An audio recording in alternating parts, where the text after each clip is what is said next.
दोस्तों, बागेश्वर धाम सरकार इन दिनों कुछ ज्यादा ही चर्चाओं में है और यूट्यूब, फेसबुक समेत कई सोशल मीडिया प्लेटफॉर्म पर छाए हुए हैं, क्योंकि इनके अंदर जो खासियत है वो किसी चमत्कार से कम नहीं मानी जाती। कई लोग तो इन्हें साक्षात भगवान भी मान रहे हैं, क्योंकि ये लोगों के झूठ का पर्दा फाश करने में तथा भक्तों को भूत की शक्ति से दूर करने में जरा भी वक्त नहीं लगाते। और अब तो मनोज तिवारी से लेकर अमिताभ बच्चन और यहाँ तक कि मोदी जी भी इनके फैन हो चुके हैं। कहा तो यहाँ तक जाता है कि बागेश्वर धाम सरकार का एक अदृश्य सेनापति है जो भूतों को भगाने में इनकी मदद करता है। तो क्या है बागेश्वर सरकार की असल सच्चाई, आइए जानते हैं। दोस्तों, यूं तो हमारे देश में कई बाबा आए और कई बाबा चले गए। कई सारे लोगों ने उनके आश्रम में माथा टेक कर उनका आशीर्वाद लिया। यहाँ तक कि बड़े बड़े फिल्मी सितारों ने भी इनके दरबार में अपनी हाजिरी लगाई। लेकिन इस समय जो प्रसिद्धि बागेश्वर महाराज जी को मिल रही है वह आज तक किसी को नहीं मिली। लंबे लंबे बालों वाले, माथे पर चंदन और अक्सर सिर पर पगड़ी बांधे नजर आने वाले बागेश्वर धाम सरकार जी की बात ही कुछ और है। और इस चीज का सबसे बड़ा सबूत बड़े बड़े फिल्मी सितारों का इनके दरबार में आकर इनके प्रवचन और गीता सुनना है। फिर चाहे मोदी सरकार के सबसे दिग्गज नेता मनोज तिवारी हों या फिर साउथ इंडियन फिल्म इंडस्ट्री के सुपरस्टार सुमन तलवार हों, जिन्होंने बागेश्वर धाम आकर बाबा के नाम पर ठुमके भी लगाए और हाथ जोड़कर नमस्कार भी किया। अभी हाल में ही सदी के महानायक अमिताभ बच्चन जी की एक वीडियो बहुत ज्यादा वायरल हो रही है, जिसमें वह बैठकर बाबा के कीर्तन का आनंद ले रहे हैं। लेकिन दोस्तों, ये सिर्फ एक रात का चमत्कार नहीं है, बल्कि इसके पीछे एक ऐसे बच्चे की कहानी है जिसके संघर्षों के बारे में जानकर आपके भी रोंगटे खड़े हो जाएंगे। हजारों की संख्या में लोग अपनी मनोकामनाओं को पूरा करवाने और अपनी तकलीफों को दूर भगाने के लिए बागेश्वर धाम दर्शन के लिए पहुंच जाते हैं। और ये सब कुछ मुमकिन हो पाया है बागेश्वर धाम सरकार के चमत्कारों की वजह से। कहा जाता है कि स्वयं हनुमान जी की कृपा बागेश्वर बाबा के ऊपर बनी हुई है और उन्हीं की असीम शक्तियां हैं जिनकी सहायता से बागेश्वर धाम सरकार किसी के भी मन की बात को जान लेते हैं और उसके बताने से पहले ही कागज पर उसकी समस्याएं लिख देते हैं, जिसके कई सारे प्रमाण आपने इनके वायरल वीडियोस में देखे भी होंगे। स्टेज पर आकर जब कोई अपनी परेशानी बताता है तो बागेश्वर महाराज उसे पहले से ही लिखे हुए पर्चे को पढ़ने के लिए बोलते हैं, जिसे देखकर भक्तगण पूरी तरह से आश्चर्यचकित रह जाते हैं, क्योंकि उन्होंने अभी तक अपने दुखों और परेशानी को बाबा को बताया भी नहीं था। उससे पहले ही उनके बारे में बाबा पर्चे पर लिख चुके होते हैं, जिसके बाद बाबा सभी के सामने परेशानियों का हल भी बताते हैं और भक्तों को ये विश्वास दिलाते हैं कि उनकी परेशानियां दूर हो जाएंगी। लेकिन दोस्तों, आपको बता दें कि बागेश्वर धाम काफी सख्त मिजाज के हैं, क्योंकि अगर कोई इनके सामने झूठ बोलता है या फिर गलत नियत के साथ अपनी इच्छाएं लेकर बागेश्वर धाम पहुंचता है तो उसकी पोल खोलने में ये कोई कसर भी नहीं छोड़ते। लेकिन ज्यादातर इनके पास परेशान लोग ही आते हैं। इनमें से कुछ लोग वह होते हैं जिनके ऊपर किसी भूत प्रेत का साया होता है, लेकिन बाबा के सामने आते ही वह भूत प्रेत का साया भी चुटकियों में भाग जाता है, क्योंकि इनके ऊपर हनुमान जी की असीम कृपा है। वह कहते हैं ना कि भूत पिशाच निकट न आवे, महावीर जब नाम सुनावे। दोस्तों, हनुमान जी के परम भक्त बागेश्वर सरकार जी का असली नाम धीरेन्द्र कृष्ण शास्त्री है, लेकिन लोग इन्हें बागेश्वर धाम और बागेश्वर बाबा के नाम से जानते हैं। धीरेन्द्र कृष्ण शास्त्री का जन्म 4 जुलाई 1996 को मध्य प्रदेश के छतरपुर के एक छोटे से गांव गढ़ा में हुआ था। ये बहुत ही गरीब परिवार से ताल्लुक रखते थे। बागेश्वर सरकार ने अपने एक इंटरव्यू के दौरान बताया था कि जब वो मात्र 9 साल के थे तब से उनका मन बालाजी की सेवा में लग गया था। इन्हें हनुमान जी की भक्ति और उनके प्रेम के सिवा कुछ भी नजर नहीं आता था।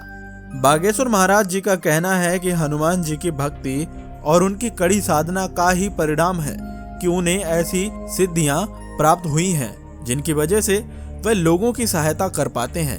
असल में उन्होंने अपनी शुरुआती शिक्षा अपने दादाजी के साथ रहकर प्राप्त की थी। कहा जाता है कि इनके दादाजी भी अपने समय के बहुत बड़े विद्वान शास्त्री हुआ करते थे और उन्हें भी दिव्य शक्तियां प्राप्त थीं। इनके दादाजी भी दिव्य दरबार लगाकर लोगों की समस्याओं का हल करते थे। तभी से इन्होंने अपने दादाजी को अपना गुरु मान लिया और उनसे ही सारी चीजें सीखने लगे। दादाजी के साथ रहकर इन्होंने रामायण, महाभारत और गीता जैसे धार्मिक ग्रंथों का अध्ययन किया। लेकिन अगर इनकी प्रारंभिक शिक्षा की बात की जाए तो बागेश्वर सरकार ने अपने गांव से ही 8वीं तक की पढ़ाई की और फिर उसके बाद अपने आगे की पढ़ाई को पूरा करने के लिए वे गांव से करीब 6 किलोमीटर दूर जाया करते थे, क्योंकि गांव में कोई हाई स्कूल नहीं था। इसी तरह इन्होंने 12वीं की परीक्षा दी और 12वीं पास करने के बाद इन्होंने बैचलर ऑफ आर्ट्स में अपना ग्रेजुएशन भी कंप्लीट किया। यानी कि हनुमान जी की असीम कृपा के साथ साथ बागेश्वर बाबा के पास डिग्रियां भी हैं। बता दें कि अपने ग्रेजुएशनों के दिनों से ही धीरेन्द्र कृष्ण अपने दादाजी की तरह बालाजी महाराज की सेवा करने लग गए थे। उनके घर के पास बालाजी यानी कि हनुमान जी का एक प्राचीन मंदिर भी है, जहां पहले इनके दादाजी दरबार लगाया करते थे। लेकिन उनकी मृत्यु के बाद दरबार कई सालों तक खाली रहने लगा। धीरेन्द्र कृष्ण ने हनुमान जी की सेवा करनी फिर भी नहीं छोड़ी और वह लगातार बालाजी के नाम का ध्यान करने लगे। लंबे समय तक ध्यान में लीन रहने के बाद उनके ऊपर बालाजी और उनके स्वर्गीय दादाजी ने अपनी कृपा दिखाई और अचानक से उन्हें महसूस हो रहा था कि वे लोगों के मन की बात को समझ सकते हैं। वे क्या चाहते हैं, उनके दिमाग में क्या चल रहा है, ये सारी बातें वे बिना कुछ कहे ही समझ जाते थे और उनका निवारण भी बताते थे। अपनी इन शक्तियों का इस्तेमाल करके उन्होंने लोगों के कष्टों को दूर करना शुरू कर दिया। लोग जब इनके पास अपनी समस्या को लेकर आते थे तो ये पहले से ही उनके मन की बात को समझकर उन्हें समस्या का समाधान बता देते थे। धीरे धीरे धीरेन्द्र शास्त्री जी को ये समझ में आ गया कि उनके अंदर उनके दादाजी की तरह दिव्य शक्तियां मौजूद हैं।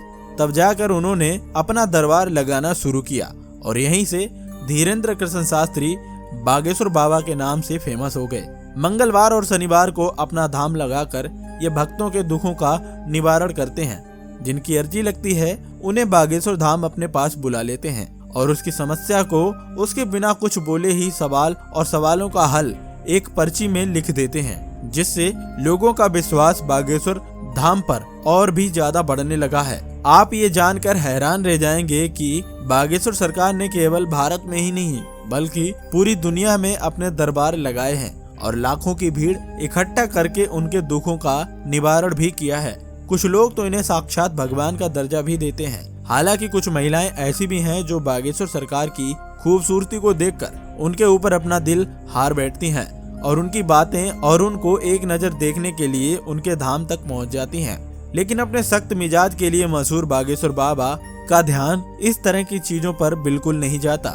वैसे तो दोस्तों, हमारे देश में जहां बाबाओं और तांत्रिकों की छवि इतनी खराब हो गई हो, जिनमें से आधे से ज्यादा तो जेल की हवा भी खा रहे हैं। जैसे ही जनता किसी बाबा पर अपना विश्वास दिखाती है, वैसे ही उसके काले कारनामों का चिट्ठा खुलने लगता है, जिस वजह से लोग अब इन चीजों पर विश्वास करने से घबराने लगे हैं। इस माहौल में अगर कोई 26 साल का एक लड़का अपनी दिव्य शक्तियों से लोगों को हैरान कर दे तो दुनिया के मन में सवाल तो उठेंगे ही, और इन्हीं सवालों का जवाब ढूंढने के लिए कई मीडिया कर्मी भी बाबा के दरबार में जा चुके हैं ताकि वे बागेश्वर धाम की सच्चाई जान सकें। लेकिन इतने सारे जटिल ऑपरेशन के बाद भी कोई भी जान नहीं पाया है कि आखिर कैसे बागेश्वर बाबा लोगों के मन की बात जान लेता है, क्योंकि कई सारे जो नए लोग दरबार में आए होते हैं उनकी अर्जी लग जाती है। जब वे बाबा के सामने जाते हैं तो उनके मन की सारी बातें बाबा पहले से ही लिख चुके होते हैं। इस तरह की चीज देखकर मीडिया कर्मियों के भी होश उड़ गए और वे लगातार बागेश्वर महाराज को लेकर जांच पड़ताल कर रहे हैं, लेकिन अभी तक उनको कोई भी ऐसी चीज प्राप्त नहीं हुई है जिसे लेकर वह बागेश्वर धाम सरकार के ऊपर किसी तरह का सवाल उठा सकें या उन पर कोई आरोप लगा सकें। तो दोस्तों, आज के लिए सिर्फ इतना ही। आशा करता हूं कि आपको अब जानकारी ये पसंद आई होगी। यदि वीडियो पसंद आई है तो वीडियो को लाइक करें और दोस्तों के साथ शेयर जरूर करें। हम मिलते हैं आपको अगली वीडियो में, तब तक के लिए धन्यवाद।